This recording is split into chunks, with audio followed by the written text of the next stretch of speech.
1995년 9월 미국에서 한 권의 책이 세상에 나왔습니다. 치명적인 무죄, 치명적인 순수함으로 해석되는 이 책의 저자는 감옥에 수용된 정신장애인의 권리를 위해 싸우는 변호사였던 로버트 페레스키입니다. 훗날 이 책을 본 사람들로부터 시작된 움직임은 사법부에까지 영향을 끼쳤습니다. 그는 어느 날 친구로부터 편지 한 통을 받았고 그 안엔 어떤 시의 내용이 적혀 있었습니다. 시는 장난감 기차를 갖고 노는 사형수를 보면서 울고 있는 교도소장의 슬픔을 표현하고 있었습니다. 로버트는 시 속의 인물에 흥미가 생겼고 죄수가 누구인지 찾아보기로 합니다. 쉽지 않은 여정이었지만 그는 결국 순수한 사형수, 행복한 사형수라 불렸던 조 에리디의 기록을 찾아냅니다. 조 에리디는 1915년 4월 미국 콜로라도주 푸에블로시에서 태어났습니다. 부모님은 일자리를 찾아 시리아에서 온 이민자였고 아버지는 대형 제철소에 취직해 일하였습니다. 어머니는 머지않아 아들 조셉 에리디를 낳았고 기뻐했지만 아이가 자랄수록 또래 아이들과 다르다는 것을 알 수 있었습니다. 조 에리디는 말이 늦었고 단어로만 표현했습니다. 부모님은 조와 소통하려 많은 노력을 했지만 절대 쉽지 않았습니다. 나이가 되어 초등학교에 들어갔지만 입학한 지 불과 1년 만에 나와야 했습니다. 교장은 부모에게 조가 학습 능력이 없다고 말하며 집에 있는 것이 좋겠다고 말했기 때문입니다. 조는 학교에 가지 않고 동네를 돌아다니며 산책하는 것이 유일한 일상이었고 종종 나무에 못을 박거나 지능놀이를 하는 것도 좋아했습니다.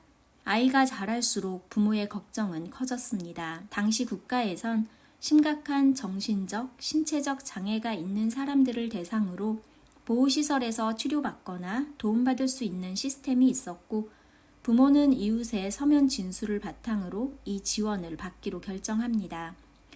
요양소는 집에서 300km나 떨어진 그랜드 정션에 있었습니다. 요양소의 의사와 심리학자들은 그에게 많은 검사를 시켰고 예상대로 조의 상태는 심각했습니다. 그는 1부터 5까지의 숫자도 제대로 말할 수 없었고 색상의 개념도 이해하지 못했습니다. 예 또는 아니오의 질문에도 대답하지 못했습니다. 조는 그저 의자에 앉아 침묵 속에 검사관들을 바라보기만 했습니다. 모든 검사가 끝난 후 의료진은 그의 IQ가 46이라고 했고 이는 6살 수준이었습니다. 조의 나이는 당시 10살이었습니다. 조는 요양소에서 9개월 동안 치료받으며 가족과 떨어져 살았습니다. 그는 그곳에서 생활이 아무렇지 않았지만 조의 아버지는 그를 몹시 그리워했고 결국 가정으로 돌아와 다시 가족의 보살핌을 받기를 바랐습니다. 부모는 조를 감독하고 돌보겠다는 약속을 하고 다시 집으로 데려왔습니다. 집으로 돌아온 조는 이전의 일상처럼 동네를 산책하고 혼자서 조용히 놀았습니다. 그런 조가 14살이 되었을 때 동네 청소년 무리로부터 폭행당하는 것을 지역 보호관찰관이 발견하고 신고했습니다. 조는 당시 자신이 당한 일을 진술할 수 없었고 책임은 조의 부모에게 돌아갔습니다.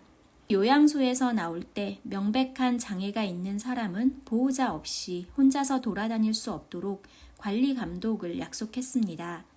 이번 일로 그의 부모는 조를 감독하거나 돌보지 않는다고 판단돼 법원은 안전을 위해 조를 다시 요양소로 보내도록 명령했습니다. 4년 만에 재입소한 시설에서는 조가 여전히 그들의 말을 이해할 수 없다는 것을 알았습니다. 조는 장애로 인해 정상적인 사회생활이 안 될 것이고 육체 노동을 할 수 없다고 판단했습니다. 그럴 뿐만 아니라 무언가를 배울 수 있는 정신적 능력이 전혀 없었습니다. 그는 요양소에서 7년 동안 훈련받으며 겨우 간단한 집안일 정도를 할 수 있을 정도가 되었습니다. 요양소에는 조 에리디 또래들도 많았지만 그래도 그들은 모두 조보다 정신적 능력이 높았습니다. 1936년 8월 어느 날 밤 요양소에서 빈번하게 행해지던 학대와 폭행을 피해 그들은 탈출을 감행했고 얼떨결에 조 또한 동참하게 됩니다. 그들은 목적지도 없이 기차에 매달려 탔고 와이오밍주를 향해 달려가고 있었습니다. 하지만 조는 한 기차역에서 무리와 떨어지게 됩니다. 완전히 낯선 곳에서 그는 아무것도 할 수 없었고 그저 기차역에서 우두커니 앉아 있을 수밖에 없었습니다. 그는 간밤에 도망치느라 신발도 없이 맨발의 상태였습니다. 오가는 사람들과 역무원의 시선을 끌었고 그를 가엾게 여긴 역무원은 먹을 것을 주기도 했습니다. 하룻밤을 역에서 보낸 후 며칠간 주변을 떠돌다가 8월 26일 순찰 중이던 경찰에 의해 체포당합니다. 당시 와이오밍주의 경찰은 2주 전 콜로라도주에서 발생한 자매 강간 살해 사건으로 수상한 인물이나 비슷한 사건이 있었는지 협조 요청을 받은 상태였습니다. 조를 수사하던 경찰은 그와 대화가 전혀 안 됐지만 조사를 통해 그가 콜로라도주에 주소를 둔 것을 확인했습니다. 경찰은 90분 동안 그를 집중적으로 신문했고 어찌된 영문인지 조는 2주 전 콜로라도에서 자매를 곤봉으로 때리고 폭행했다고 했습니다. 경찰은 콜로라도 수사국에 연락해 자신이 범인을 잡았다고 알렸습니다. 한편 조 에리디의 고향 콜로라도주 푸에블로시에선 2주 전인 8월 14일 밤 15살의 도로시와 12살의 바바라 자매가 자고 있던 집에 누군가 침입했고 두 사람을 강간했습니다. 범인은 이후 손도끼로 잔인하게 공격해 언니 도로시를 살해했고 동생 또한 공격받았지만 다행히 살아남았습니다. 경찰은 자매의 아버지에게 원한을 가진 멕시코 노동자 프랭크를 체포합니다. 그는 사건 직전 해고된 상태였고 그의 집에서 살해 무기인 손도끼의 머릿부분이 회수되었습니다. 콜로라도 경찰은 수사 도중 와이오밍주 경찰에 연락을 받았습니다. 이미 용의자를 검거했다고 했지만 공범이라며 조 에리디의 진술서를 넘겨받았습니다. 당연히 프랭크는 단독 범행이며 조를 본 적도 없는 사람이라고 했지만 경찰은 조 에리디의 진술을 받으며 그를 공범으로 엮습니다. 처음 진술서엔 살해 도구가 곤봉이라고 적혀 있었지만 그들은 손도끼로 바꿔 다시 작성했습니다. 프랭크는 확실한 증거에 사형 판결을 받았고 이듬해인 1937년 사형이 집행됩니다. 조 또한 살해 혐의로 재판을 받게 됐지만 그의 진술은 법정에서도 오락가락하였습니다. 변호사들은 그의 정신 이상을 주장했습니다. 정신과 의사 3명이 조의 IQ는 46밖에 안 되는 6살 수준의 지능이며 옳고 그름을 구별할 수도 없고 범죄를 목적으로 한 행동을 실행하기 어렵다고 주장합니다. 게다가 사건의 목격자이자 피해자인 바바라가 나서서 프랭크가 범인이었고 조는 그 자리에 없었다고 증언했습니다. 검사는 조에게 도끼가 무엇이냐 질문하자 그는 모른다고 했습니다. 또 아버지는 어디 계시냐는 질문에 단순히 집에 라고만 대답했습니다. 프랭크를 아느냐는 질문에는 이라고 대답했습니다. 어느 누가 보더라도 말도 안 되는 재판이었지만 검찰은 막무가내로 그를 공범으로 밀어붙였고 어이없게도 판사 또한 조에게 사형 판결을 내립니다. 변호사는 조가 사형이 뭔지도 이해하지 못하며 그가 가스실에서 처형당한다는 것은 콜로라도주 역사에 큰 오점이 될 것이라 주장하였습니다. 변호사는 조를 대신하여 상소와 청원을 했지만 유죄 판결을 뒤집지는 못했고 사형 집행 유예를 받아냅니다. 조는 자신이 무슨 상황에 처했는지 인지하지 못했고 감옥에서 그 순수함으로 재소자들과 간수들을 무장해제시켰습니다.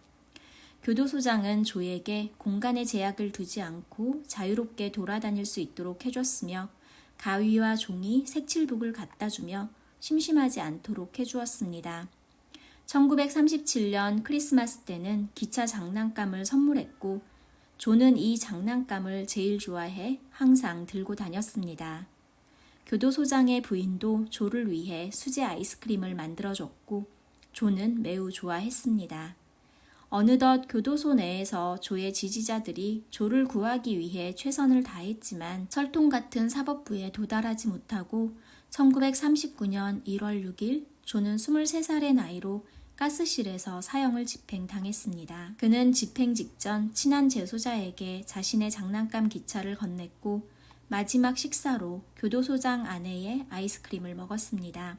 그는 사형장에 갈 때도 놀이터 가는 듯 가벼운 발걸음이었고 아이스크림은 내일 돌아와서 먹을 테니 냉장고에 보관해달라 하였습니다. 죽음이 뭔지도 모르고 사형당한 조 에리디를 교도소장은 세상에서 가장 행복한 사형수였다고 기억했습니다. 아마 로버트의 책이 아니었다면 조 에리디의 죽음은 영원히 알려지지 않았을 것입니다. 95년 로버트의 책을 접한 많은 사람은 콜로라도주가 6살의 덩치 큰 어린이를 처형한 것이라며 분노했고 이 움직임은 하나의 운동이 되었습니다. 2008년 로버트를 중심으로 변호인들과 인권단체, 많은 사람들, 그리고 70년 전 조 에리디를 변호했던 변호사의 손녀까지 동참했습니다. 그들은 2년간 조 에리디가 명백한 사법살인의 피해자였음을 주장하며 500여 페이지에 달하는 사면 요청 서류를 준비했습니다. 2010년 10월 콜로라도주에 조의 완전한 사면을 요청했습니다. 2011년 조 에리디는 콜로라도주 주지사에 의해 사면됐고 사실상 무죄임을 발표했습니다. 콜로라도주에서 사형을 집행한 뒤에 죄를 사면한 것은 조 에리디가 첫 사례였습니다.